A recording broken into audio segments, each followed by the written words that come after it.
Assalamualaikum warahmatullahi wabarakatuh. Perkenalkan, nama saya Novalinda Larasati.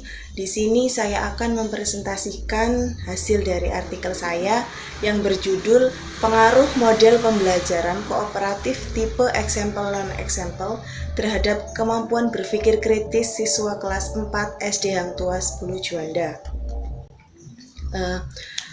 Untuk latar belakangnya, yaitu pendidikan merupakan hal yang sangat penting bagi kemajuan bangsa. Melalui pendidikan dapat diperoleh hal-hal yang bermanfaat, sehingga dapat menciptakan generasi yang berkualitas. Pendidikan diharapkan mampu untuk membentuk peserta didik yang dapat mengembangkan sikap, keterampilan, dan juga kecerdasan intelektualnya agar menjadi pribadi yang cerdas, terampil, dan mampu mengembangkan pola pikirnya untuk lebih berpikir kritis serta memiliki akhlak yang mulia. Untuk rumusan masalahnya yaitu terdapat dua rumusan masalah. Yang pertama, adakah pengaruh model pembelajaran kooperatif tipe example non-example terhadap kemampuan berpikir kritis siswa kelas 4 SD Hang Tuah 10 Juanda.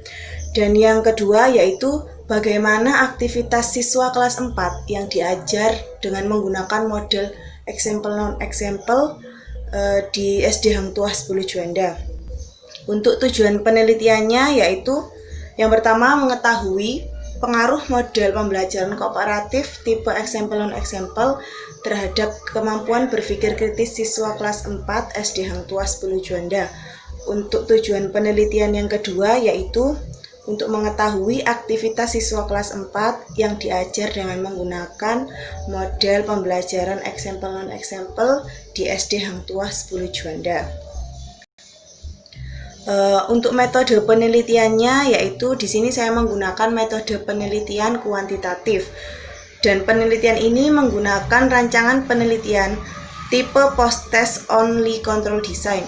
Dengan menggunakan desain ini ada dua kelompok yang masing-masing dipilih secara purposive sampling, yaitu pengambilan sampel secara sengaja berdasarkan atas adanya pertimbangan yang berfokus pada tujuan tertentu. Untuk populasi dan sampelnya, yang pertama populasinya itu seluruh siswa SD kelas 4 yang berjumlah 5 kelas 4A, kelas 4B, 4C, 4D, dan juga 4E. Untuk sampelnya saya menggunakan sampel kelas 4B sebagai kelas eksperimen dan kelas 4C sebagai kelas kontrol.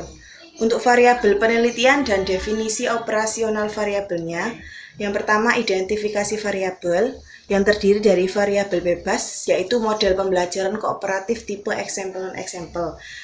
Yang kedua, variabel terikatnya itu kemampuan berpikir kritis. Untuk teknik pengumpulan datanya, saya menggunakan tes post-test dan juga observasi. Instrumen penelitiannya, saya menggunakan lembar tes dan lembar observasi. Teknik analisis datanya, saya menggunakan uji prasyarat yang terdiri dari uji normalitas dan juga uji homogenitas. Yang kedua, uji T, dan yang ketiga, analisis data hasil observasi. Berikut ini adalah hasil tes dari uji normalitas, yang dimana signya itu 0,200 untuk kelas eksperimen, sedangkan kelas kontrolnya itu 0,180, yang dimana dapat dikatakan berdistribusi normal karena lebih dari 0,05. Dan yang kedua, hasil uji homogenitas, yang dimana signya itu 0,485. Hal ini dapat dikatakan data tersebut bersifat homogen. Dan yang ketiga itu hasil uji T, yang dimana signya itu 0,000, yang dapat dikatakan ada pengaruh model pembelajaran yang diajar dengan menggunakan model pembelajaran example non-example karena datanya itu kurang dari 0,005. Untuk yang keempat, analisis observasi aktivitas siswa.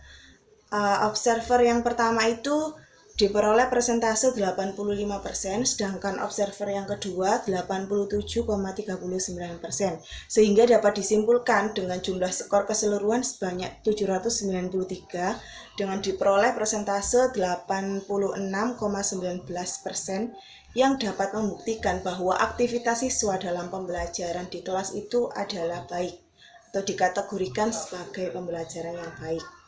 Untuk kesimpulannya, yang pertama yaitu ada pengaruh model pembelajaran kooperatif tipe eksempel dan eksempel terhadap kemampuan berpikir kritis siswa kelas 4 SD Hang Tuah 10 Juanda.